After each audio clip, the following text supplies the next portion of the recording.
Mesdames, Messieurs, bonsoir. Je vous souhaite la bienvenue sur le plateau de la Grande Team. Oui, aujourd'hui, jour férié partout en Côte d'Ivoire. Mais nous sommes là, nous sommes présents, toujours au poste. D'ailleurs, bonne fête de Ramadan à toute la communauté musulmane d'ici et d'ailleurs. Allez, sommaire. Ce mercredi, la Grande Team présente les informations d'ici et d'ailleurs. Désignation des sélectionneurs, Eto'o et la FECAFOOT mènent-ils le bon combat? On en parle avec nos consultants. Excellente soirée sportive avec Marie-Christine Bogré et son équipe. Voilà, je vous redonne la question LGT. Donc, désignation des sélectionneurs, Eto'o et la FECAFOOT mènent-ils le bon combat? Pour participer à l'émission, le 27 21 59 93 99, 27 21 59 93 99, le numéro de téléphone de la 3, toujours précédé de l'indicatif plus 225 si vous nous appelez hors des frontières de la Côte d'Ivoire. Vous avez aussi la possibilité de toujours nous écrire sur la page Facebook de la 3 en commentaire en dessous de la question LGT. Allez, on commence avec LGT News.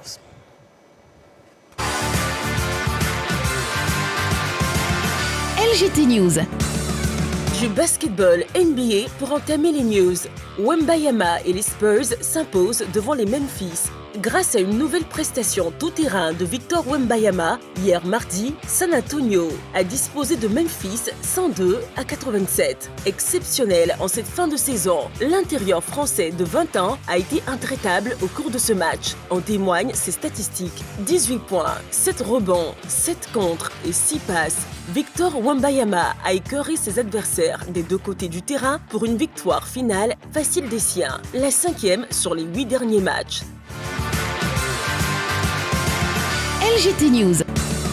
Football à présent. La FIFA annonce l'annulation du match des légendes. Attendu par les férus du ballon rond, le match des légendes n'aura plus lieu. Initialement prévu le samedi 13 avril prochain au stade Houphouët-Boigny, cette rencontre de gala qui devrait opposer une sélection de légendes africaines coachée par Emers Faé à une autre sélection de légendes européennes entraînée par Robert Pires vient d'être annulée. Selon un communiqué de la Fédération ivoirienne de football, dont l'image devrait être associée à cet événement, les organisateurs ne sont pas parvenus à s'accorder. La FIFA a jugé utile de se retirer et d'annuler purement et simplement ladite rencontre. LGT News. Algérie. Baumel réalise de belles performances avec le Mouloudia. Le Mouloudia Club d'Alger doit une fière chandelle à son entraîneur français Patrice Baumel. Depuis son arrivée sur le banc, le technicien ne cesse d'enchaîner de bons résultats avec le club de la capitale.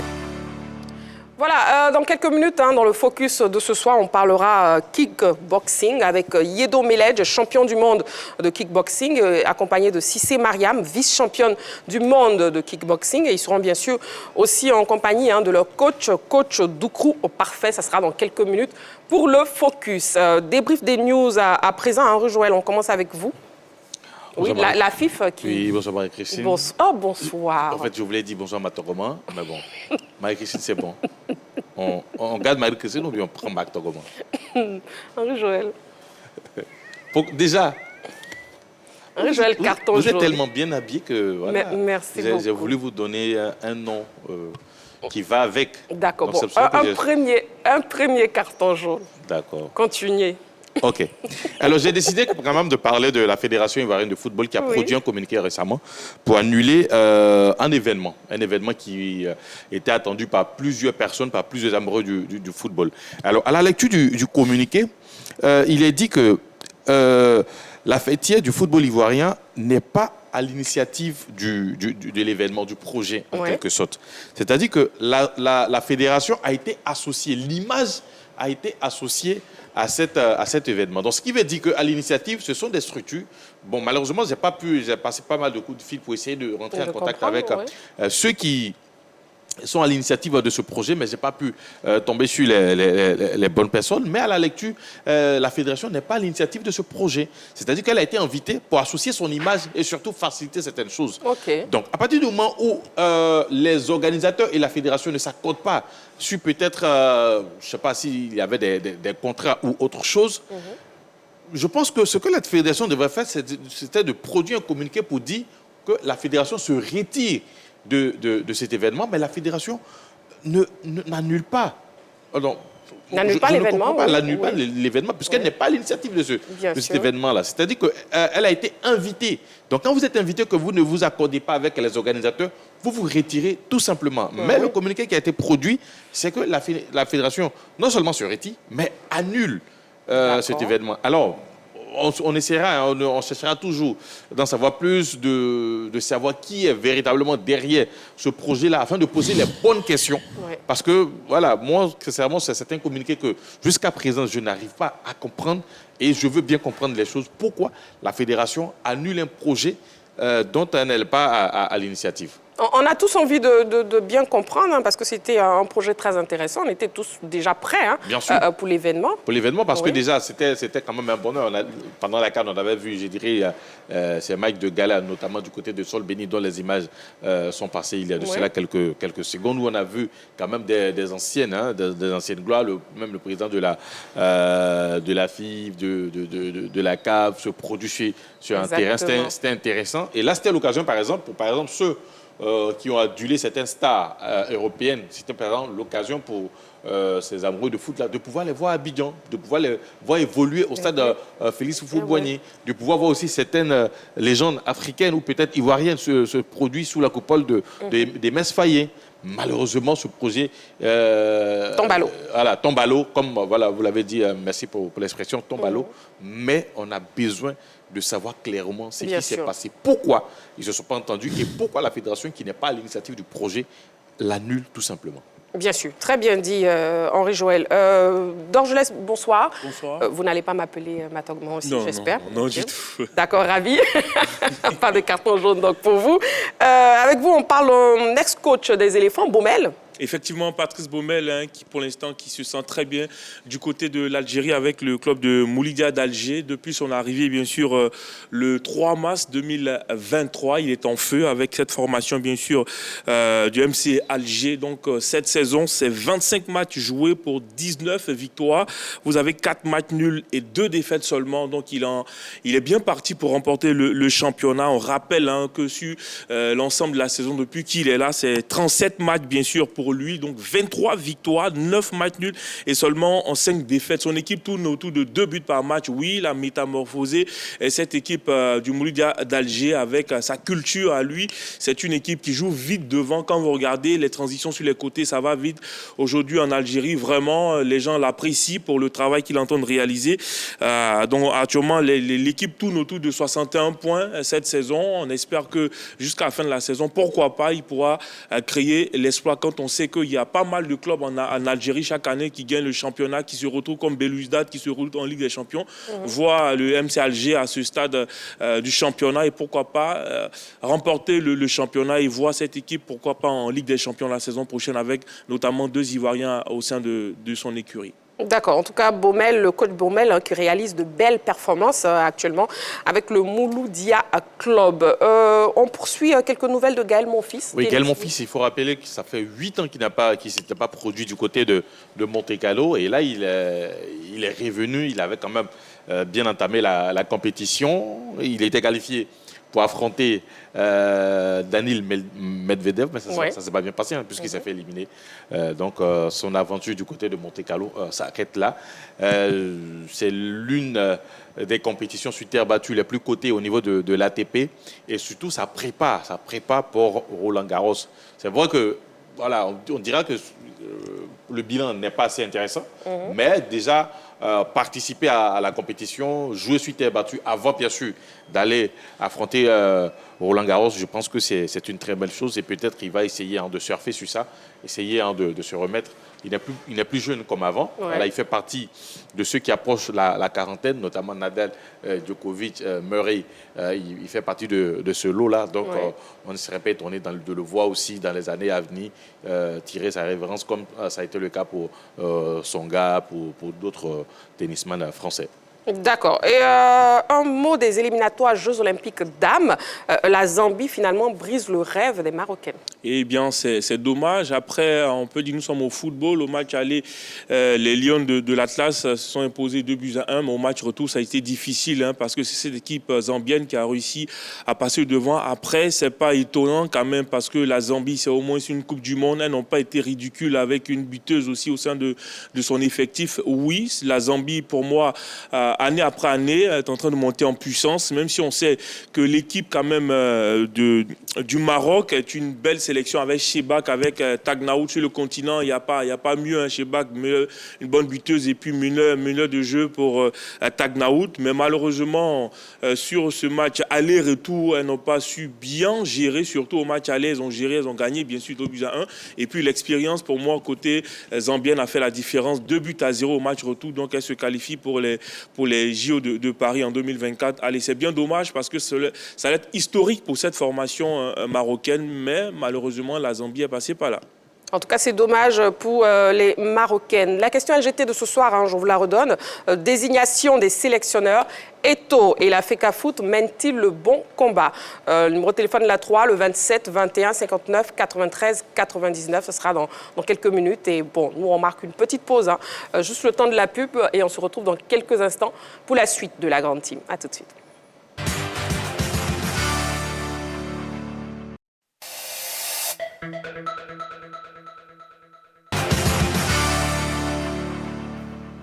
Voilà, de retour sur le plateau de la grande team et nous passons à présent au focus.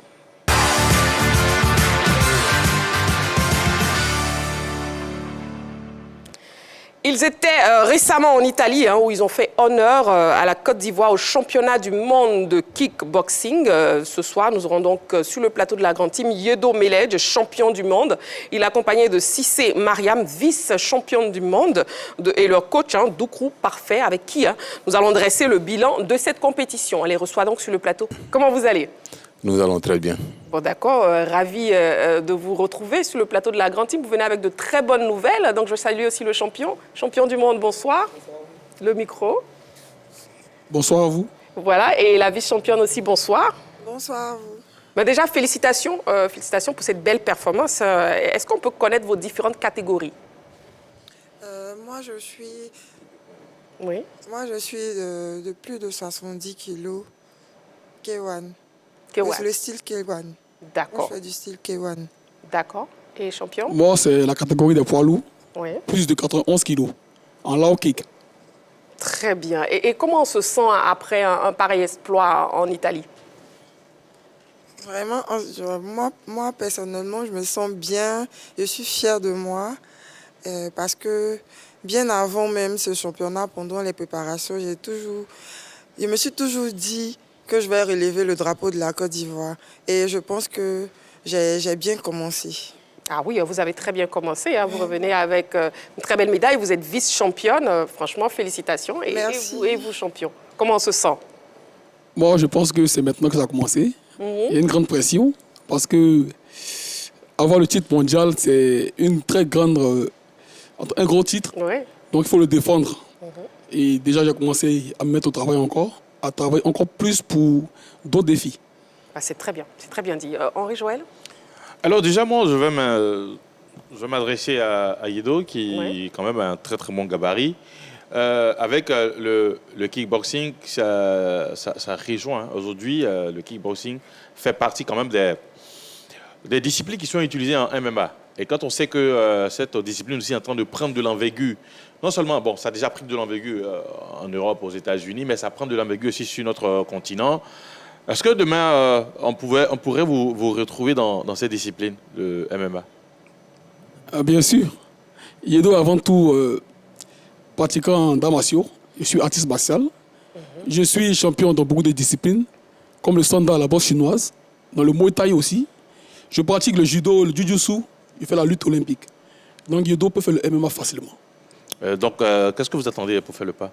Ou est-ce que vous n'avez pas encore eu d'opportunité? Ou est-ce que c'est M. Doukrou qui vous empêche? Non, mais il faut dire qu'il fallait d'abord m'asseoir au kickboxing, avoir un titre honorifique, défendre les couleurs de mon pays, avant d'embrasser Une autre discipline. Ouais, une autre discipline. Une autre discipline. Oui, non, je laisse. Président, on le sait, hein, comment est-ce que vous avez préparé cette compétition? Parce que souvent, financièrement, c'est vraiment pas facile de préparer les athlètes et ensuite gérer toute la compétition. D'abord, je précise que je ne suis pas le président. Le président de la fédération, c'est M. Kwadjo Roger, que je salue. Je suis le secrétaire général de la fédération ivoirienne de kickboxing. Effectivement, comme vous le savez, on a toujours travaillé sans des moyens. Voilà, c'est avec nos propres moyens. Mais cette fois, il faut préciser que depuis que le ministre, M. Adjemech, il est arrivé en fonction en tant que ministre délégué au sport auprès du Premier ministre, il nous a ouvert ses portes. Et il a même permis qu'on ait notre agrément. Donc, nous avons eu notre agrément officiel du ministère des Sports. Et en plus de ça, malgré que nous ne soyons pas comptés dans le budget de cette année, il a aidé de sa propre poche les athlètes. Donc, nous le remercions au nom de toute la fédération pour dire que ça a été difficile. Nous avons travaillé dans des difficultés, mais aujourd'hui, le travail est en train de payer. Voilà, le travail paye, on le voit, surtout avec ces très belles médailles que vous avez à vos coups, très cher champion. Coach, moi j'aimerais savoir, qu'est-ce qui a pesé dans la balance pour le champion Yedo? Le champion Yedo, c'est d'abord l'expérience, parce que il a déjà participé à plusieurs compétitions au niveau international. En Afrique du Sud, il a eu la médaille de bronze. Et ensuite, en 2008, il a été en Italie, où il a été 3e mondial avec la médaille de bronze encore. Et cette année, il s'est dit, son défi, c'était de ramener la médaille d'or. Et c'est la promesse qu'il a faite au ministre délégué auprès du Premier ministre. Il lui a dit qu'il fallait qu'il revienne avec la médaille d'or. Et donc, c'est l'expérience et la haine de gagner, de hisser très haut le drapeau ivoirien qui a fait que nous sommes revenus avec la victoire. D'accord. Et par contre, pour la vice-championne, qu'est-ce qui n'a pas marché à la finale? Qu'est-ce qui n'a pas marché? Je pourrais dire que ce qui a marché chez Yedo a manqué chez notre vice-championne. C'est l'expérience, parce que c'est vrai que l'année dernière, en 2023, elle avait été au championnat du monde, mais pour des formes, pour des raisons de conformité au niveau du ring, c'est un peu trop technique que je ne vais pas expliquer ici. Elle n'a pas pu compétir. Donc, cette année, ça a été réellement son premier combat au niveau international. Et donc, en remportant la médaille d'argent, je pense qu'elle a félicité. Voilà, pour la finale, l'expérience a manqué. Il y a des petits détails que nous allons régler. D'accord. Alors oui. Maître, on sait que vous bougez beaucoup avec cette fédération. Vous tapez un peu à toutes les portes et surtout vous participez à plusieurs compétitions. Aujourd'hui, si on devrait classer le kickboxing ivoirien sur le continent africain, on est à quel niveau? Nous sommes premiers. Là, je le dis sincèrement, sur le continent africain, nous sommes premiers. Parce que, si vous vous rappelez, il y a de cela quelques mois, j'avais fait un peu le bilan de nos activités. Déjà, on avait organisé le championnat Ouest Afrique ici, où nous étions premiers. Nous sommes allés au championnat d'Afrique et nous sommes revenus avec une médaille d'or avec Kader Dao et Melej qui est là, qui est revenu avec la médaille de bronze et une médaille d'argent. Cette année, nous partons au championnat du monde avec 3 athlètes. Nous avons une médaille d'or, une médaille d'argent et une médaille de bronze. Nous sommes vraiment les meilleurs présentement en Afrique. Sachant qu'au championnat du monde, il n'y avait que 2 pays africains. Il y avait la Côte d'Ivoire et le Sénégal. Le Sénégal, c'était leur première fois. Voilà. Et donc, c'est des points, c'est des choses qui comptent. C'est un peu comme le football. Plus vous participez aux compétitions internationales et vous gagnez et vous montez en ranking. Donc, au niveau de l'Afrique, nous sommes les meilleurs. D'accord. Donc, on le signifie très bien encore à nouveau pour que tout le monde puisse bien l'entendre. La Côte d'Ivoire est numéro 1 actuellement du kickboxing en Afrique. Bien sûr, bien sûr. Voilà, c'est une très bonne nouvelle. Alors, quel est le prochain challenge? Là, vous venez du mondial avec des médailles. C'est quoi le prochain challenge au niveau de la fédération? Le prochain challenge, déjà dans l'immédiat, c'est le 11 mai Le 11 mai, nous allons organiser le plus grand gala jamais organisé en Afrique. Je n'ai pas dit jamais organisé en Côte d'Ivoire, mais jamais organisé en Afrique. C'est un gala, ce n'est pas un championnat, c'est un gala qui va réunir 8 pays. Donc, les meilleurs de chaque pays viendront pour compétir ici en Côte d'Ivoire. C'est un gala qui est organisé par ESM Group en collaboration avec la Fédération ivoirienne de kickboxing et parrainé par le ministre délégué auprès du Premier ministre, ministre des Sports et du cadre de vie. Donc, nous allons recevoir les meilleurs athlètes venus de l'Afrique et qui vont compétir contre nos meilleurs de la Côte d'Ivoire. Je cite par exemple Melej, Dalenda, Kader et bien d'autres qui sont sur la liste. Et après au plan international Au plan international, on aura le championnat d'Afrique qui va se passer en Afrique du Sud. Nous attendons que la date soit arrêtée. Nous avons aussi un championnat du monde en Hongrie. Et ensuite, nous avons, je crois, en Hongrie, c'est en juillet. Et ensuite, je crois bien dans le mois d'octobre, nous avons un championnat du monde aussi en Floride, aux États-Unis. Donc, le calendrier, il est vraiment bien chargé. Bien chargé. Oui, donc je laisse une dernière question. En fait, je voulais... Bon, après, peut-être que vous avez répondu un peu à la question. Généralement, vous partez pour ce genre de compétition à l'international, vous partez avec combien d'athlètes? Ben, ça dépend. Par exemple, là, nous sommes partis avec 3 athlètes. Maintenant que nous avons notre agrément et que le ministère nous ouvre ses portes, nous pensons aller avec plus d'athlètes. Voilà. Okay. Et les ambitions pour les champions? Champion Yedo? Quelles sont vos ambitions? Les ambitions, oui. Bon, l'a priori, c'est la formation. Yedo veut servir son pays, Yedo veut former les jeunes. Oui. La relève, donc Yedo veut mettre son talent en œuvre pour son pays. Donc la formation de la relève. Maintenant, comme il a dit tantôt, je vais embrasser une carrière en MMA. Oui. Et pour cela même, j'ai déjà commencé les entraînements. Ah. Voilà, le projet. J'ai même défié le champion Francis Ngannou. Ah bon, hein? Oui, oui. Il n'a pas encore répondu. Il n'a pas encore répondu. J'ai vu l'affiche. Parce qu'il faut qu'un Ivoirien se lève pour dire, voilà. Ouais. Et nous rentrons dans la logique de défendre les couleurs du pays. En Côte d'Ivoire, ici, il y a des champions. Nous sommes les meilleurs. On peut y arriver. Voici un peu les ambitions de Yedo. Très bien dit. D'abord, on demande d'abord à la vice-championne, oui, les ambitions. Moi, mes ambitions, c'est d'abord de travailler pour revenir avec la médaille d'or pour le prochain championnat du monde. Et aussi promouvoir le kickboxing côté féminin. Je veux que les femmes sachent que elles peuvent compétir parce que voilà, le kickboxing est ouvert à tout le monde. Voilà, tout le monde peut faire le kickboxing. Que tu sois féminine, garçon manqué, tout le monde peut faire parce que je suis très féminine et je pratique. Et aujourd'hui, je suis vice-championne. Inch'Allah, je serai championne du monde. Inch'Allah. Voilà, oui, alors, rapidement. Ils ont beaucoup parlé de formation. Moi, la question que j'ai envie de poser, est-ce que le kickboxing est une discipline accessible à toutes les bourses? Bien sûr. C'est l'une même des disciplines qui peuvent être pratiquées par tout le monde. Voilà. Pour pratiquer le kickboxing, il faut juste avoir une tenue ample, c'est-à-dire soit une culotte, soit un pantalon. Une tenue ample, voilà, un boubou. Non, il faut être à l'aise. Et être à l'aise, je précise bien. Donc ample et être à l'aise. Et à partir de là, on commence. Hein, voilà. Tout ce qu'on fait, le kickboxing, c'est comme je le définis toujours, c'est la boxe anglaise, donc les coups de poing et les pieds. Donc tout ce qui est sport de pieds et poings, ben, vous pouvez facilement venir faire du kickboxing.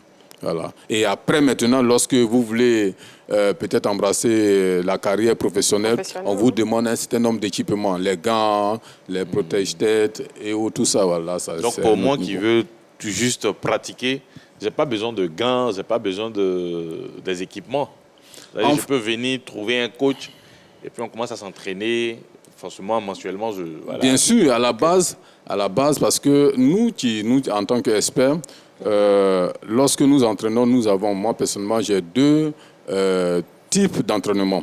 Il y a l'entraînement pour ceux qui veulent juste, ils aiment le kickboxing, ils veulent déstresser, voilà, donc ils viennent. À eux là, leur entraînement est très simple. Voilà. Comme je l'ai dit, une tenue ample, tu es à l'aise, et puis une corde, et sûrement des gants. Mais après, lorsque tu veux devenir professionnel, en ce moment-là, on te demande autre chose. Voilà. Très bien. En tout cas, félicitations encore à vous, hein, champion et vice-championne. Coach, justement, vous l'avez dit, hein, vous êtes secrétaire général de la fédération.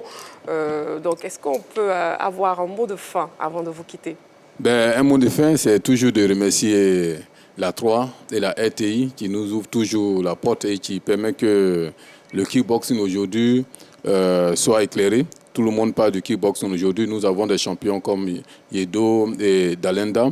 Et puis remercier aussi nos autorités qui nous soutiennent maintenant et qui nous accompagnent. Et nous allons leur faire plaisir. Voilà, nous allons faire plaisir à la Côte d'Ivoire. Nous demandons aux sponsors de nous soutenir, surtout le gala qui arrive. Ouais. Nous appelons toute la population à venir au Palais des Sports à partir de 19h. C'est le 11 mai. Notez cette date. Vous allez recevoir tous les meilleurs kickboxers de l'Afrique et aussi d'autres continents qui seront là. Donc nous demandons aux sponsors de nous aider. Nous demandons aux médias de nous soutenir. Et là... C'est tout ce que je peux dire. On vous soutient déjà. Merci, Henri. Voilà, merci. Il a dit, il a signifié. Un mot de fin, vice-championne du monde de kickboxing. Moi, je voulais dire merci au ministre délégué des Sports. Et je dédie ma médaille à la première dame. Voilà. Et au président de la République. D'accord, très bien dit. Et aussi à toute la Côte d'Ivoire. Et aussi à toute la Côte d'Ivoire, à ma famille, à mes fans. Et surtout, j'ai un mot de fin. Oui. C'est d'encourager les femmes à rentrer dans le kickboxing. C'est important. Surtout. C'est important, très important. C'est très important. Moi, je viendrai parce que... Elle ne va pas venir. Il y a des gens... Confiance, elle viendra il y a des gens là... oui, champion du monde. Oui, mon mot de fin, c'est d'encourager les jeunes à pratiquer un sport comme le kickboxing. Et aux compétiteurs d'être zen, voilà, il n'y a rien dedans. Et voilà, il n'y a rien en face. Voilà, il n'y a rien là-bas. Il faut être zen, il faut être dans le projet, je dirais, de nos autorités. Voilà, celui de redorer le blason de la Côte d'Ivoire, voilà, l'image du drapeau. Donc, de travailler véritablement. Et puis bon. D'accord. Merci beaucoup, champion. En tout cas, champion, quand vous vous exprimez, même, on a peur même de faire le combat avec vous. Non, mais on attend que Nganou réponde. Nganou, hein, voilà. Vivement qu'il réponde. Ouais, qu'il réponde. Voilà, s'il répond, ça serait intéressant. Voilà, merci beaucoup. On avait donc le champion Yedo Miled, champion du monde de kickboxing. Cissé Mariam, vice-championne du monde de kickboxing. Et aussi le coach, Maître Doukrou, parfait. Merci beaucoup. Et bon, la grande team, c'est chez vous. La 3, c'est chez vous. Venez quand vous voulez. Merci beaucoup. Voilà, on marque une petite pause et on se retrouve dans quelques instants pour la suite de la grande team. À tout de suite.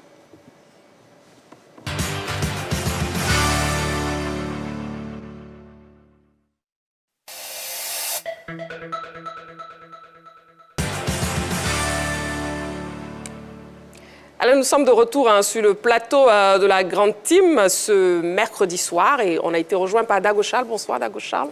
Bonsoir, le micro. Bonsoir, Miss Marie-Christine Begré. Mais j'ai entendu Matroma. Le deuxième carton jaune est attribué à Dago Charles. Voilà. Ok, je reprends. Bonsoir, Marie-Christine Begré. Voilà. Bonsoir, la plus belle. Merci beaucoup. Bonsoir, coach Alain. Mais attends, Marie-Christine. Oui. Bonsoir. Voilà. Bonsoir, Yaratou. Le troisième carton jaune. Tout le monde va sortir du terrain. Attends, donc d'ici là, ce soir, à part, vous allez tous mais tu es tellement bien habillé. Merci beaucoup. Mais pourquoi ces noms-là? Bon, excuse. Bonsoir Marie-Christine. Ouais. Macri. Mais merci beaucoup. Pour l'instant, il n'y a que d'Angeles qui n'a pas de carton jaune. On note. Et même en régie aussi, toute l'équipe technique, vous avez un carton jaune. Voilà, on poursuit donc l'émission avec les stats du jour.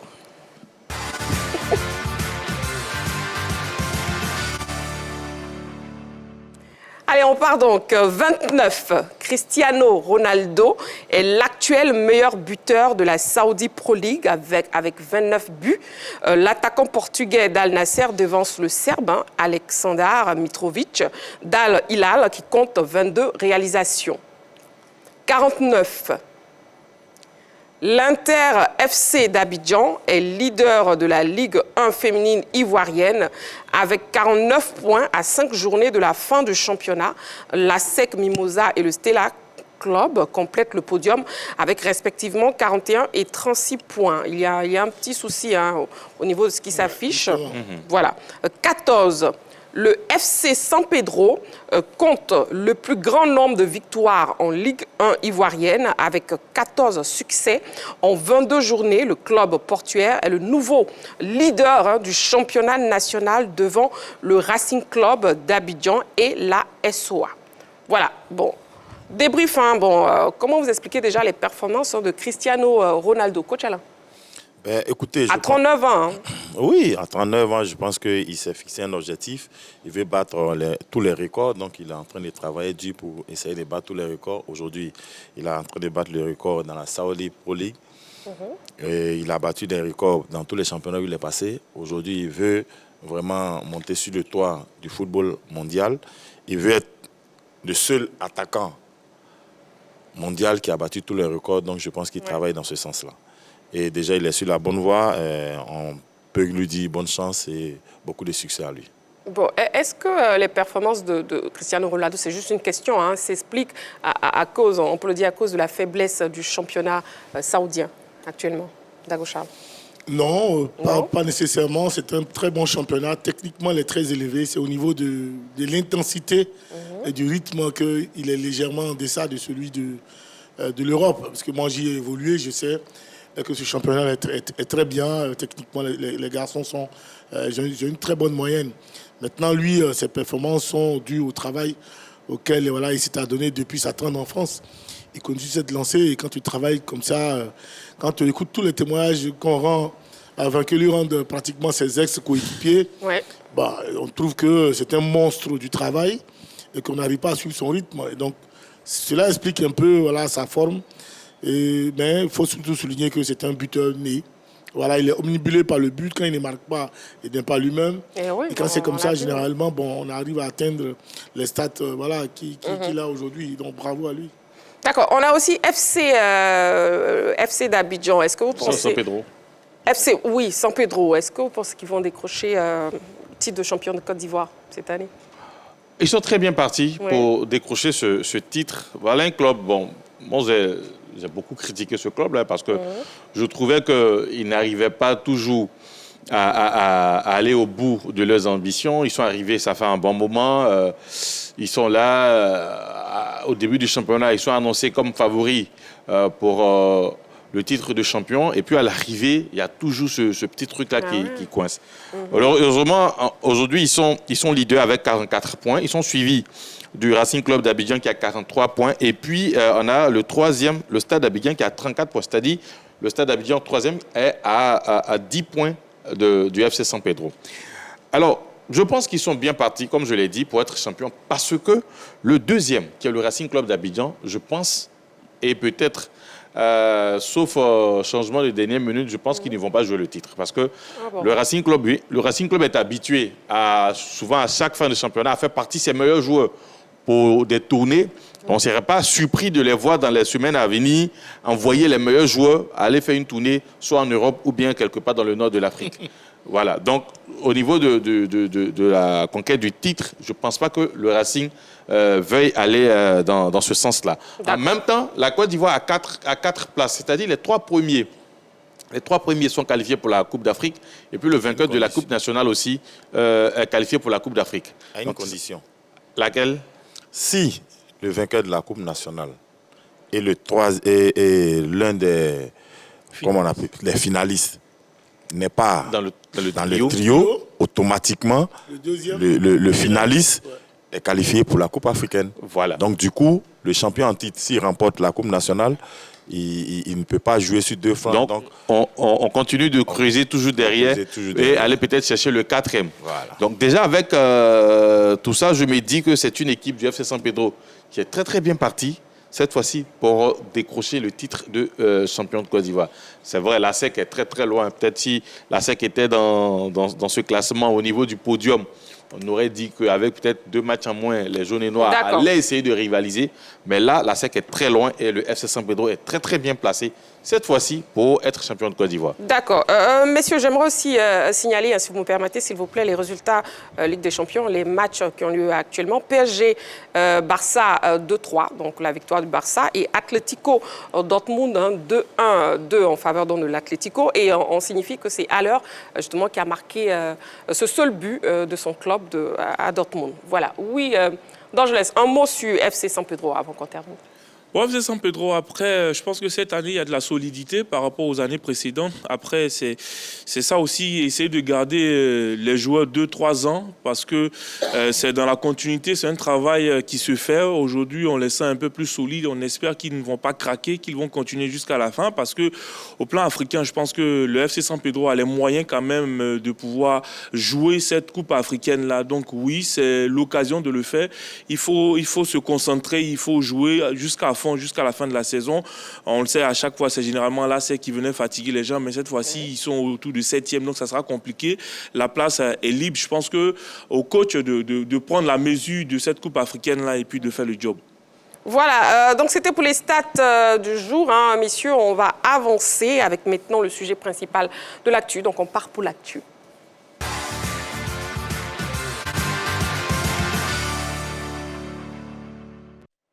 Le téléphone est donc ouvert pour participer à l'émission. Vous pouvez appeler au 27 21 59 93 99.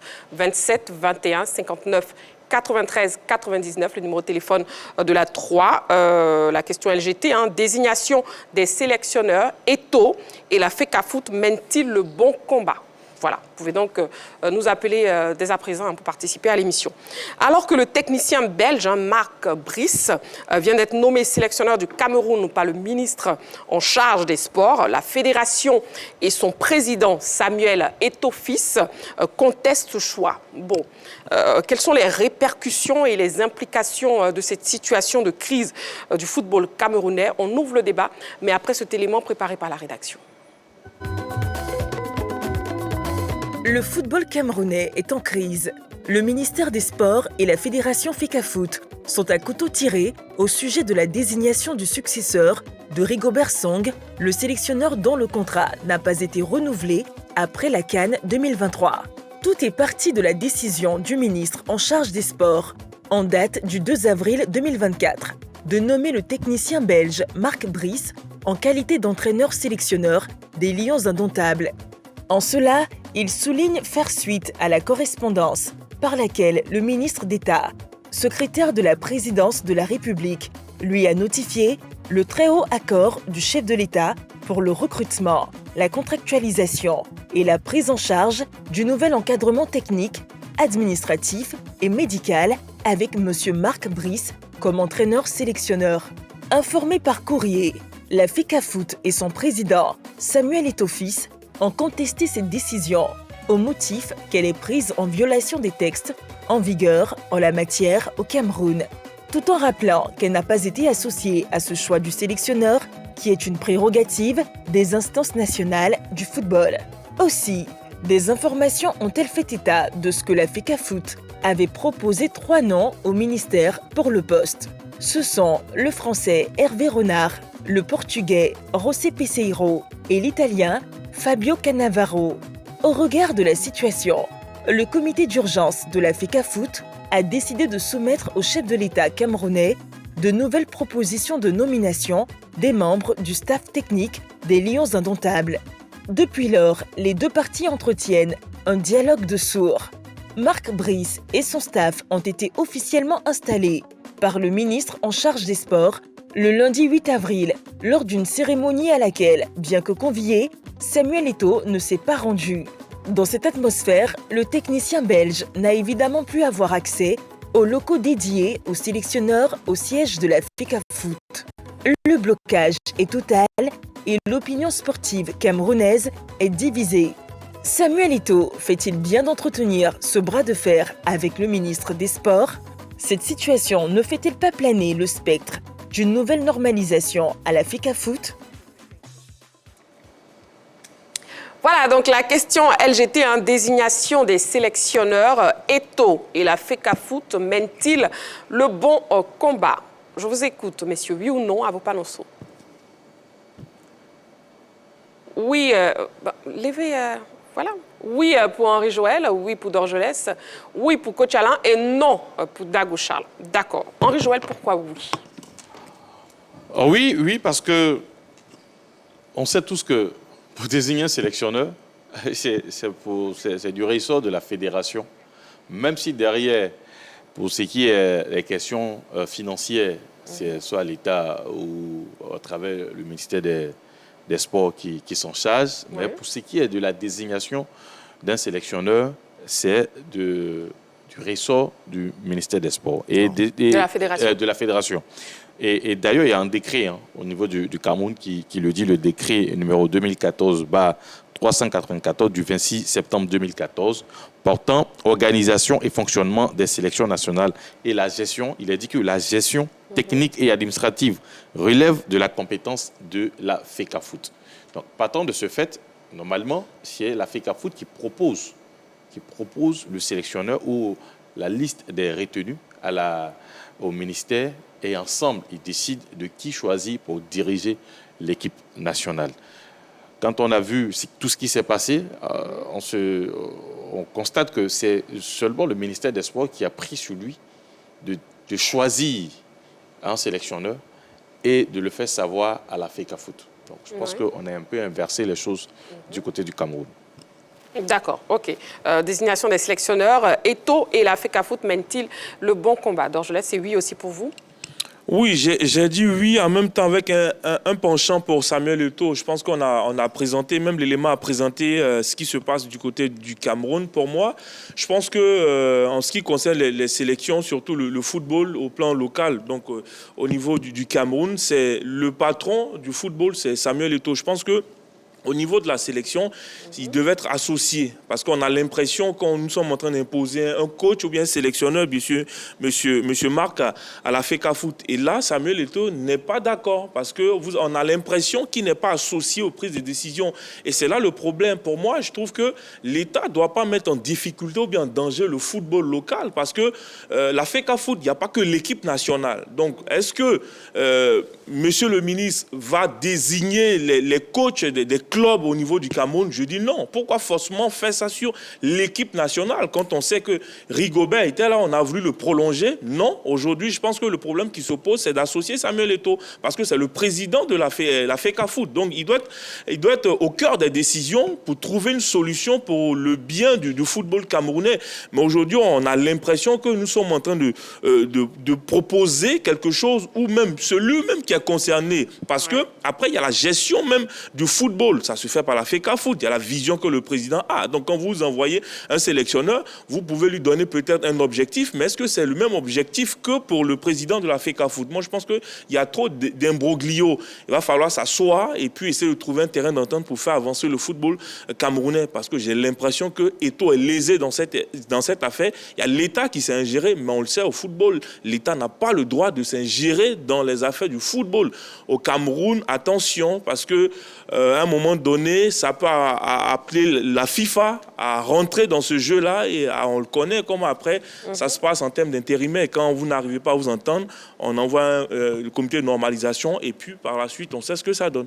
D'accord. Vous pouvez participer à l'émission en nous appelant au 27 21 59 93 99. Nous parlons de soucis actuels au football, au football camerounais. Bon, avec l'arrivée du coach Brice, donc désignation des sélectionneurs, Eto'o et la FECAFOOT mènent-ils le bon combat? Sur la page Facebook de la 3, nous avons Patrice Gustave Yao qui nous dit « À mon avis, Eto'o est en train de mener un bon combat pour le football camerounais. » On a un autre internaute qui nous dit « Oui, il mène un très bon combat et les Camerounais sont avec lui. » Par contre, on a Belinga Thomas Raymond qui nous dit « Eto'o a échoué lamentablement à la tête de la FECAFOOT.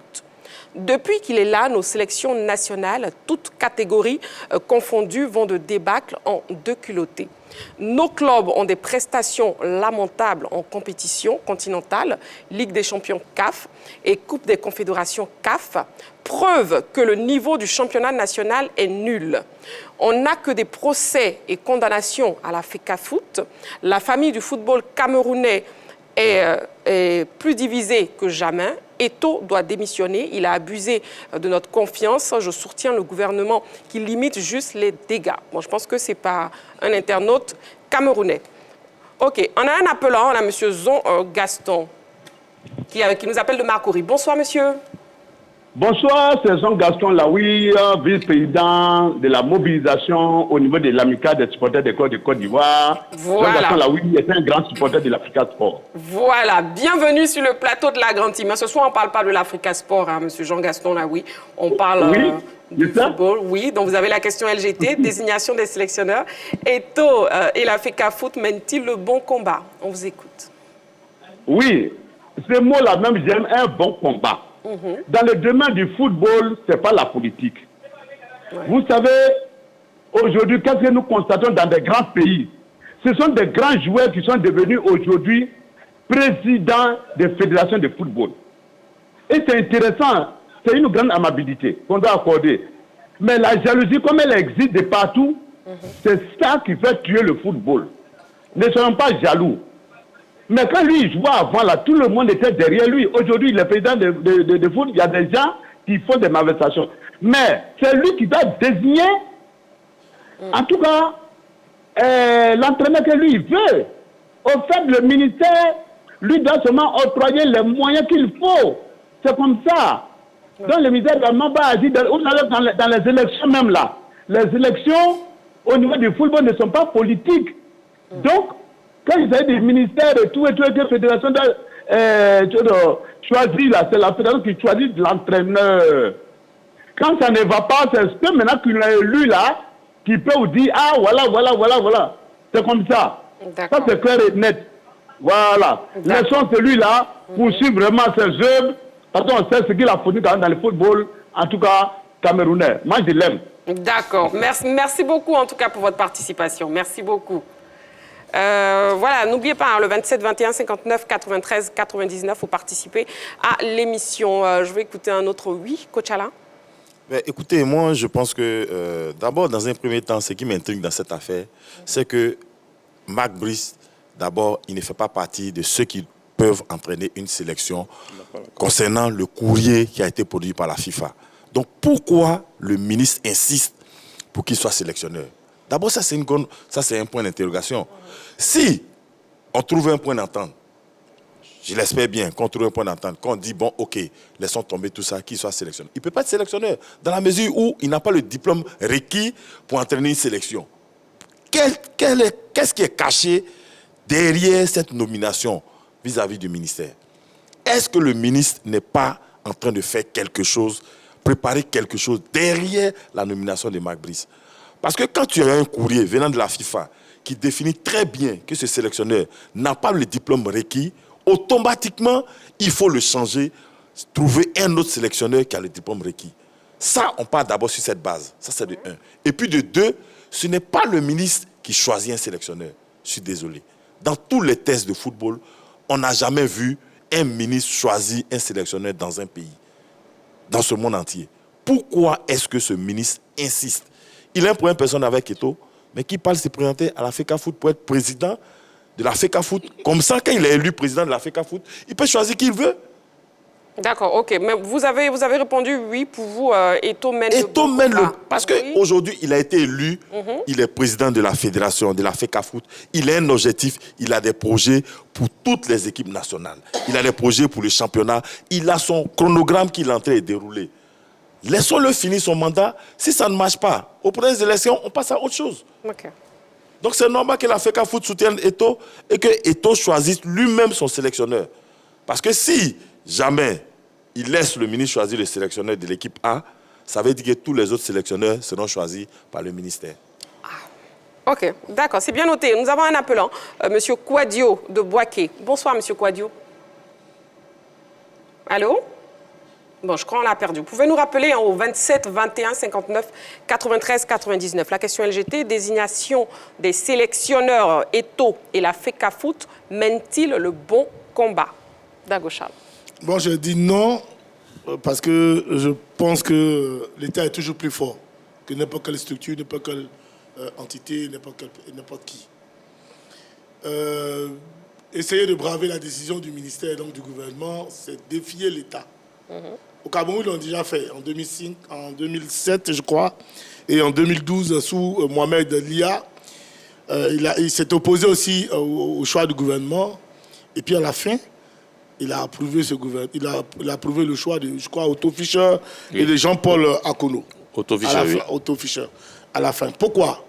Parce que c'est pas normal de défier son État. Et je pense qu'un garçon comme Eto'o s'est tellement battu pour ce pays-là, pour le Cameroun, qu'il ne lui appartient pas à lui, pour moi, hein, de mettre une tache noire dans la vie de l'État camerounais. C'est-à-dire que lui, il veut braver les décisions de l'État. Je n'approuve pas leur attitude, mais la question est, mène-t-il le bon combat? Parce que mener un combat contre son propre État, c'est une rébellion. Et moi, je ne soutiens pas cela. C'est vrai que d'ordinaire, ce sont les fédérations qui choisissent les sélectionneurs. Mais au Cameroun, je l'ai déjà cité, je l'ai déjà fait, je l'ai déjà dit, ils l'ont déjà fait une première fois. Donc l'État camerounais a l'habitude de s'y mixer dans les affaires de la FECAFOOT. Une fois encore, ils le refont. Et donc moi, j'aimerais inviter Eto'o et la FECAFOOT à se préoccuper de l'organisation du football au plan national, de réorganiser leurs compétitions, de continuer la promotion du football camerounais au plan national et de laisser l'État dans son rôle, celui de vouloir choisir l'entraîneur, puisque en fait, en réalité, c'est l'État qui paye ces sélectionneurs-là. Ce n'est pas la FECAFOOT qui paye le sélectionneur. Et c'est parce que c'est l'État qui paye le sélectionneur que l'État pense qu'il a le droit de le faire. Donc moi, j'aimerais inviter Eto'o à arrêter ce bras de fer-là, cette défiance vis-à-vis de l'État, et puis de passer à autre chose. Et puis on va tous voir ce que ça va donner. Voilà. Moi, vraiment, voilà le conseil que je voudrais donner à Eto'o et à la FECAFOOT. D'accord. On a un appelant avant de poursuivre, messieurs. On a monsieur Mohamed qui nous appelle d'Abobo. Bonsoir, monsieur. Bonsoir, monsieur. Allô? D'accord, on l'a perdu. Bon, Dago Charles donc, nous disait que l'État a ce droit-là, l'État a son mot à dire, puisque c'est l'État qui paye le sélectionneur. Bah, il a dit un truc qui est vrai, c'est que ça a été déjà fait sous Mohamed Iyab. Mais est-ce que c'est normal? C'est pas parce que ça a été déjà fait qu'il faut continuer sur cette lancée. Lui-même, il a dit qu'il n'approuve pas. Donc, à partir du moment où on n'approuve pas, c'est que c'est pas, nous ne sommes pas dans ce qui est juste. D'ailleurs, il y a une rencontre qui est annoncée demain entre le ministère des Sports, la FECAFOOT, et le lieu de la rencontre, c'est chez le Premier ministre camerounais. Donc, on verra ce qui va se passer. Mais déjà, je pense que, dans un premier temps, tout ceci est fait pour embêter un peu Eto'o. Parce que, regardez un peu ceux qui ont été nommés. Alioune Bouka et François Omar Bigui, qui étaient avec Conceição que Eto'o a limogé dès son arrivée.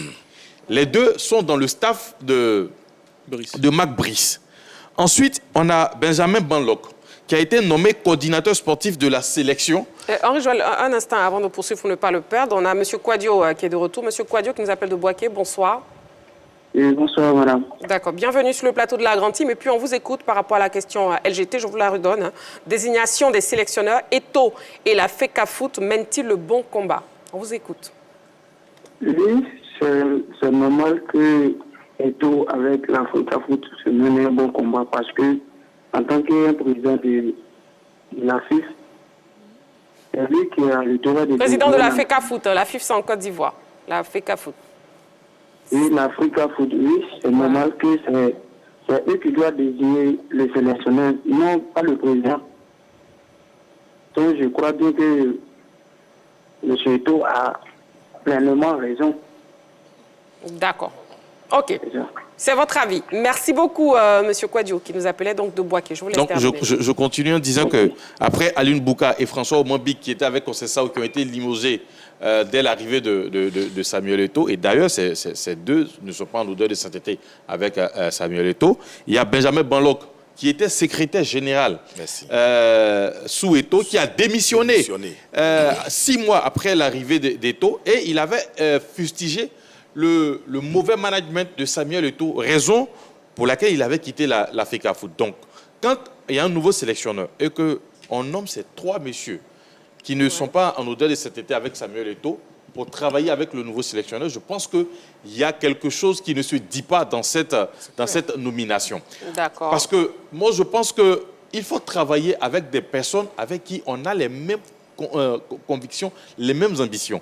Mais là, déjà, c'est faussé. C'est faussé parce que ça va créer forcément des embrouilles au niveau du nouveau sélectionneur et de son staff et aussi au niveau du président de la FECAFOOT avec son comité exécutif. D'accord, ok. Oui, coach Alain, on va poursuivre. Oui, mais moi, je pense qu'il y a, comme Henri Jo l'a dit, il y a quelque chose qui n'est pas clair dans cette nomination. D'accord. D'abord, dans un premier temps, moi, je ne peux pas comprendre un ministre qui insiste sur un sélectionneur qui ne fait pas partie de la liste de ceux qui sont habilités à entraîner une sélection. Okay. Déjà, il y a déjà un problème au départ. Il n'est pas habilité à entraîner une sélection parce qu'il n'a pas le diplôme requis. Mais laissons-le puis aller chercher quelqu'un qui a un diplôme requis. Parce que quand on va le prendre là, il ne pourra pas s'asseoir sur le banc de touche. Donc, pourquoi on le prend comme sélectionneur? Parce qu'il ne peut pas, il n'a pas le droit de nous entraîner. On le prend comme sélectionneur. Peut-être qu'il aurait une couverture, sans doute. Voilà. Mais donc, ça va faire combien de dépenses? Ça va faire des doubles dépenses. Ouais. Ah. Ça va faire des doubles dépenses. Donc, déjà, ça veut dire que le ministre même, il y a quelque chose qu'il ne dit pas.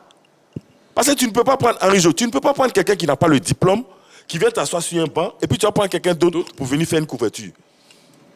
Donc il y a quelque chose qui n'est pas clair. D'accord, ok. Prenons l'appel de M. Koulibaly d'abord. Monsieur Koulibaly, bonsoir.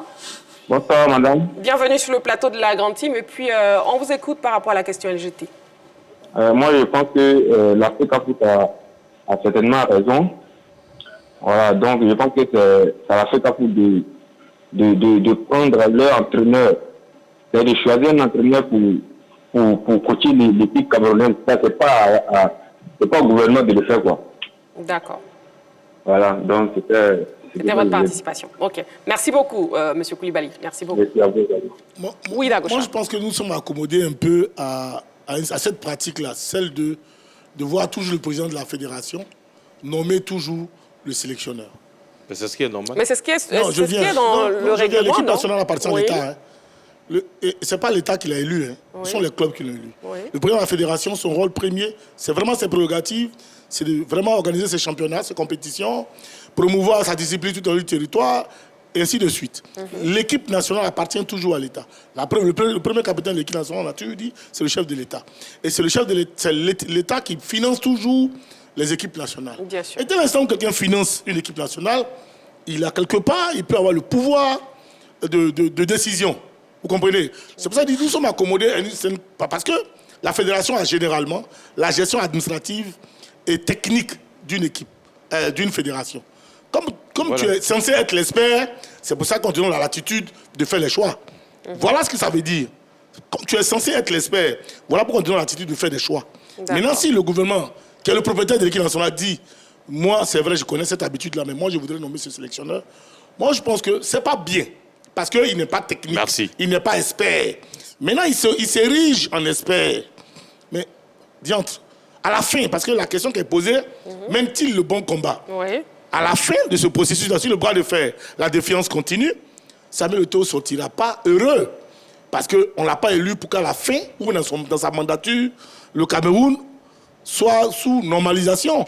Je ne pense pas qu'il soit content de ce que, sous sa mandature, on mette le Cameroun sous normalisation. Ça a déjà eu lieu, et c'est pour cela que je dis, pour moi, qu'il ne continue pas sa déviance vis-à-vis de l'État, et qu'il s'arrange et qu'il rentre dans ses prérogatives qui sont de s'occuper des championnats et des choses, et qu'il laisse cette équipe nationale-là, effectivement, au gouvernement qui veut s'en occuper. Il n'y a pas de problème. On verra le résultat. D'accord, oui, Dargo Charles, est-ce que vous pouvez travailler avec quelqu'un avec qui vous n'êtes pas en bonne odeur de sainteté et réussir votre mission? Parce que s'il y a un problème, comme Henri Jo l'a souligné, avec toutes ces personnes autour de l'entraîneur, la collaboration avec Samuel Eto'o, parce que le plus important, ce sont les résultats. Mais qu'est-ce qui prouve que ces personnes-là viennent pour du résultat? Est-ce qu'on ne vient pas pour gâcher le travail que Samuel Eto'o est en train de faire? C'est la question que je me pose. Merci pour cette question-là. Mais c'est justement, avec Mohamed Lia, il s'est détaché de l'équipe nationale.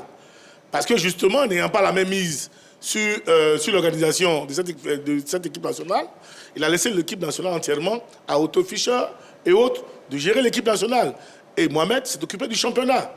Voilà, c'est aussi simple que ça. le problème, c'est vrai que Mohamed ce n'est a- pas Messieurs, intéressant. permettez-moi, s'il vous plaît. Non, Déjà, moi, je vous président de la propose de fédération. voir le reportage du correspondant de la 3 au Cameroun, le journaliste sportif Hervé Patrick Fokam Nkwasi. Regardons.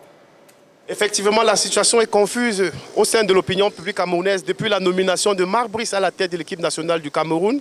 Les avis sont divers et vous le savez, la fédération dans un communiqué a dit n'avoir pas été associée à la nomination de ce dernier.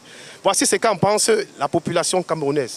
Oui, la situation qui prévaut dans le mouvement sportif camerounais est un tout petit peu préoccupante, notamment dans le football, avec les décisions prises par le ministre des Sports en charge des sports, de nommer un nouveau staff technique à la tête de l'équipe nationale de football, sans toutefois associer l'organe technique qu'est la fédération. Brice, le nouvel entraîneur d'origine de la Belgique, a signé son contrat, mais la fédération est campée sur ses positions. Elle brandit le décret du 26 septembre 2015 signé du président de la République, qui donne toute la compétence à la fédération de pouvoir choisir les entraîneurs et soumettre ce choix à l'attention du ministère. Donc je crois que cela va créer un imbroglio, c'est déjà le cas, mais aux dernières nouvelles, il paraît que dans les jours qui vont suivre, une certaine concertation pourra se tenir entre le ministre et le responsable en chef de la fédération pour trouver des voies et moyens pour sortir de cet imbroglio. Les deux devaient se mettre ensemble. Et ça dépend aussi de la proposition de la shortlist de la FECAFOOT. Bon, c'est très marrant parce que ce qui arrive, c'est très grave pour le football camerounais. Je ne sais pas là où ça va arriver, puisque apparemment le président de la FECAFOOT n'a pas signé le même contrat. Parce qu'il fallait quand même qu'il contresigne, si je me trompe. Il fallait qu'il contresigne, mais il paraît qu'apparemment il n'était même pas là. J'ai vu que la FECAFOOT n'a pas vraiment essayé d'amener notre football là où il fallait.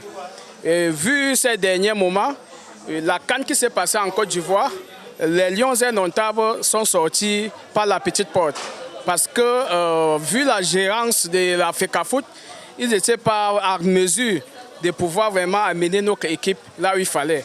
Et il était temps que le chef d'État puisse constater cela et prendre ses responsabilités, ce qui a été fait. En ce qui concerne le staff qui vient d'arriver, moi personnellement je suis ravi parce qu'il fallait un staff qui peut vraiment ramener et que la FECAFOOT ne puisse pas mettre sa main mise comme elle le fait chaque fois. Je ne trouve pas que le ministère des Sports a fait quelque chose de bien. Parce que généralement, il doit s'associer avec la Fédération camerounaise de football. Pourquoi donc nommer un staff à la Fédération camerounaise de football? Si et seulement on voudrait avoir les choses plus claires.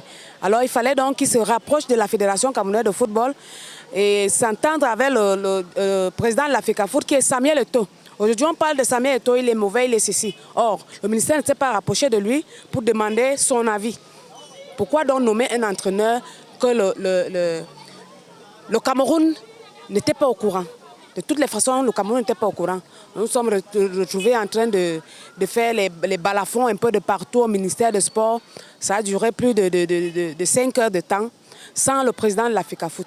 Comme vous avez pu le constater, sur la question de la Fédération camerounaise de football, les avis sont divers. La fédération se retournera-t-elle vers la FIFA? Pour le moment, nous n'y sommes pas encore. Mais aux dernières nouvelles, selon une information que je venais d'avoir, il est prévu une concertation demain au Premier ministère entre la Fédération camerounaise de football et le ministère des Sports. Hervé Patrick Nkwasi, correspondant de la 3, Yaoundé, Cameroun. Voilà, donc, messieurs, vous avez l'information comme quoi il est prévu concertation demain. Demain, oui. Au Premier ministère, c'est comme cela, ça se dit du côté du Cameroun, entre le ministre des Sports et Samuel Eto'o fils et la FECAFOOT, le comité exécutif de la FECAFOOT, afin peut-être de trancher sur cette affaire du sélectionneur du Cameroun. Maintenant, est-ce que on va maintenir Marc Brice et son staff, qui vraisemblablement, certains qui y figurent, ne pourront pas travailler avec Samuel Eto'o, parce qu'il faut le dire comme ça. Est-ce que ça sera Samuel Eto'o qui va remporter? Et surtout, on va lui laisser la latitude maintenant de proposer d'autres listes parce que à la décharge, par exemple, du ministre des Sports, il estime que les choix de Samuel Eto'o sont trop onéreux pour l'État camerounais, notamment Hervé Renard. Et d'ailleurs, Hervé Renard, il sera libre à la fin du mois d'août, le 31 août, puisqu'il va jouer les Jeux Olympiques avec l'équipe de France féminine. Oui. Ceux qui sont disponibles, Peseiro et Cannavaro, on parle de plus de 1,5 million d'euros annuels comme salaire, ce qui ne rentre pas forcément dans la ligne budgétaire du ministère des Sports qui sera amené à payer les salaires des sélectionneurs. Donc, on attend de voir ce qui va se passer. Mais autre information, c'est que déjà, avec son arrivée, Marc Brice compte faire revenir Michael Ngandui et Choupo-Moting. Quand on sait aussi que ces deux-là ont été écartés sous Samuel Eto'o pour diverses raisons. Bon. Bien sûr, bien sûr. On a un appelant, on a M. Koulibaly qui nous appelle de Marcory. Bonsoir, M. Koulibaly. Bonsoir à l'équipe.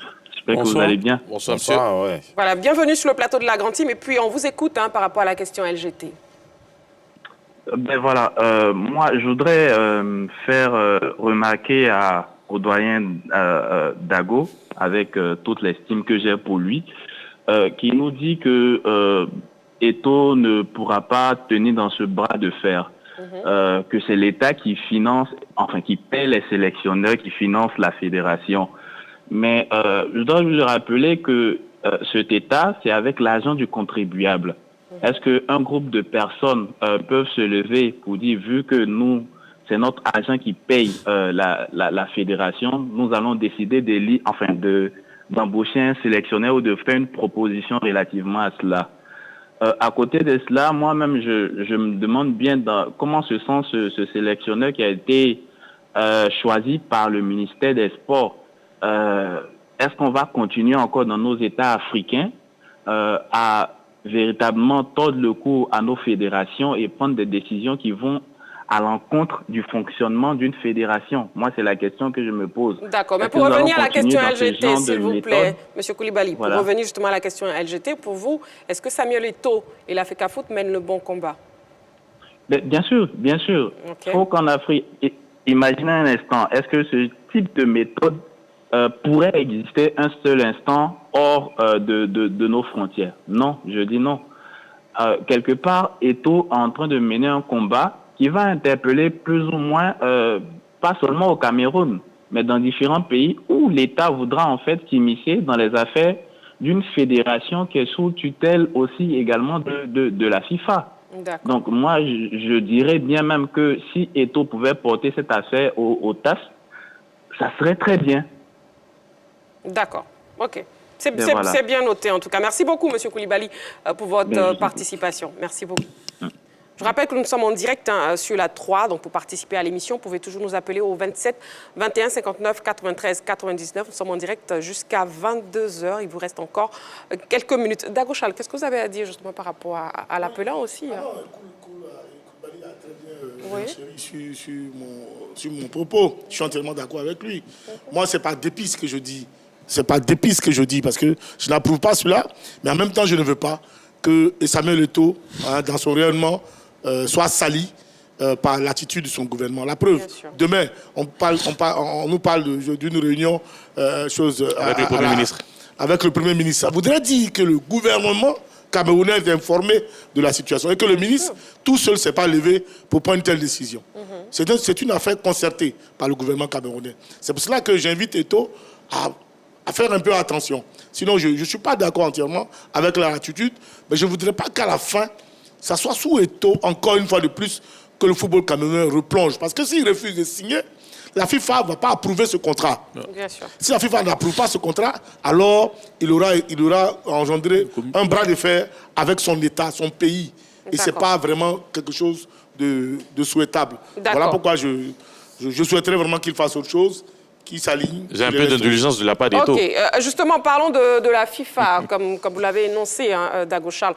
Est-ce que Samuel Eto'o et la FECAFOOT ne devraient pas solliciter la médiation de la FIFA? Coach Alain? Non, ils n'ont pas besoin de solliciter la médiation pour l'instant. C'est un truc qui est simple. Moi, je pense que demain, à la réunion, ils vont d'abord brandir le courrier de la FIFA qui dit que ce sélectionneur n'est pas d'abord apte pour entraîner une sélection. Ça, d'abord, ils vont aller d'abord sur cette base d'abord. Donc, s'ils vont sur cette base, ça veut dire que Marc Brice même n'a pas le droit d'exister au Cameroun. Et ils prendront un autre entraîneur. Hein. Voilà, maintenant, à partir de là, je pense qu'ils vont s'entendre pour choisir un nouveau sélectionneur. Non. Maintenant, ils vont s'accorder peut-être sur le montant que le ministère peut mettre à la disposition des taux. Peut-être que c'est ça le vrai problème. Parce que Marc Brice, moi je suis d'accord que sur le montant de Marc Brice, ce ministre-là, il a quelque chose à gagner dedans. Sérieux. Tu ne peux pas insister sur le choix d'un sélectionneur quand on te dit qu'il n'a pas le diplôme pour entraîner une sélection. C'est vrai aussi. D'accord. D'accord. Dans ce cas-là. Et puis toi, on n'a pas encore choisi. Toi, tu décides de faire revenir déjà des joueurs. Mais attends. Ben voilà, il y a Guy Souroche. Il y a un problème quelque part. On ne sait pas encore. Oui, donc je laisse. Non, je suis tout à fait d'accord avec le coach Alain Nyoncian, parce que c'est ça, souvent, c'est surtout dans le domaine du coaching, là, c'est régi, il y a des diplômes à passer. Donc, si vous savez que si vous n'avez pas le bac, vous ne pouvez pas partir à l'université. Même si aujourd'hui, on le sait avec d'autres formations, mais on le sait, l'université, c'est après le bac qu'on va à l'université. On ne saute pas les étapes. Donc, moi, je pense que même si on règle le problème de Brice à côté, le sélectionneur qu'on va choisir, ça sera en accord maintenant avec Eto'o et la fédération. Nous, il ne peut pas nous prendre, mais voilà des noms. Et puis dans ces noms, on choisit ensemble. Là, il y a concertation avec Eto'o et le gouvernement et après, il n'y a pas de souci. Ok, d'accord. Oui, Henri Joël. Alors déjà, moi, je pense que après cette rencontre, normalement, quand le ministère bandit la carte des salaires trop élevés, des choix d'Eto'o, moi je pense que dans un premier temps c'était des choix. Non, mais il n'a même pas encore fait ses choix, hein. Ça c'est les spéculations. Non, il y a eu des, on dit, sur la shortlist, il y a eu 3 noms. Voilà. 3 noms, notamment l'ancien du Nigeria, Fabio Cannavaro et Everena. Everena qui lui sera libre à la fin du mois d'août. Donc quand on prend ces 2 derniers, ils émergent pratiquement à près d'1,5 million. Donc terminé, Henri Joël. Donc moi je pense qu'on peut mener des discussions avec ces choix qui ont été, ou bien l'un d'entre eux, pour pouvoir aboutir à un contrat qui rentre dans la ligne budgétaire du ministère des Sports. Je pense pas que c'est pas ça leur problème. Leur problème, c'est la même mise sur l'équipe nationale. Ce n'est pas la question d'argent. Mais c'est que le ministère veut avoir la même mise, le contrôle sur l'équipe nationale. D'accord. Bon, désignation des sélectionneurs. Eto'o et la FECAFOOT mènent-ils le bon combat? Le public sportif ivoirien s'est exprimé sur la question. Je pense que Eto'o et la FECAFOOT mènent le bon combat. En réalité, c'est son rôle. En tant que président de la fédération, c'est son rôle. Parce qu'on ne peut pas accepter qu'un ministre vienne nommer un entraîneur à la place de la fédération. Il faut donner la gestion et le temps au président de la fédération pour s'exprimer. Le ministère aujourd'hui se base sur l'échec qui s'est passé au niveau de la CAN. Voilà pourquoi le ministère s'intergère dans la décision du choix de l'entraîneur. Mais puisque actuellement où ils sont arrivés, je pense bien qu'il faut qu'ils aient un temps pour trouver un consensus. Bon, je peux dire que Eto'o mène de bons combats. Il mène de bons combats parce que déjà, c'est lui qui est le président de la FECAFOOT. Donc c'est lui qui est censé réellement donner le dernier mot au fait pour la sélection d'un entraîneur. Donc si ce n'est pas le cas, c'est normal, je pourrais dire que c'est normal qu'il ne vienne pas rencontrer le nouvel entraîneur parce qu'il n'a pas dit son mot. Donc si il y a une compétition qui est organisée, que ça tourne mal, c'est encore lui au fait qui va prendre les critiques. Voilà, donc c'est normal qu'il ait le temps, au fait qu'il donne son avis au fait sur le choix du sélectionneur. Comme ça, s'il y a quelque chose de mal qui arrive, au moins, il en donne toute la responsabilité au fait. La chose est d'actualité et même si nous ne sommes pas camerounais, mais la chose nous touche directement parce qu'il est question là du football africain et de toutes les nations du monde qu'on est en train de voir, les nations s'organisent. Et la FECAFOOT n'est pas une petite organisation. Aujourd'hui, on donne l'autorité à un homme, la personne d'Eto'o qui est chargée de pouvoir organiser le football camerounais. Et on apprend, parce que c'est ce que j'ai appris, on apprend que le ministère nomme un entraîneur sans que le président de la fédération ne soit informé. Chose qui ne devrait pas être faite. Il y a la politique qu'on met à part, il y a le football qu'on met à part. Voilà, on a donc eu l'avis du public sportif ivoirien sur la question LGT de ce soir, objet du débat. Hein. C'était donc désignation des sélectionneurs. Eto'o et la FECAFOOT mènent-ils le bon combat? On a eu différents éléments de réponse ici sur le plateau et aussi avec les appelants et même les internautes. C'est la fin de la grande team de ce soir. Merci beaucoup, messieurs. Merci. C'est fini, c'est terminé. Voilà, c'est jour férié, on termine là. Dago Charles, merci. Sa mère. Deuxième carton jaune, d'ailleurs, vous sortez du plateau. Dans l'infini. Deuxième carton jaune pour Kochala. Merci, bonne fête à toi. Je vous en prie. Merci, Bamba Matoroman. Voilà, un autre carton dont vous avez carton rouge, Dago Charles. Donc la semaine prochaine, les deux là ne sont pas là. Hein. Non, demain. Vous aussi, carton rouge. Demain, nous ne sommes pas là. Voilà, bon, c'était le mercredi férié. Ben bon, nous, on était au poste pour vous et on espère que ça vous a fait plaisir. On a passé une agréable soirée, en tout cas, en votre compagnie. Prenez soin de vous et n'oubliez pas, faites toujours...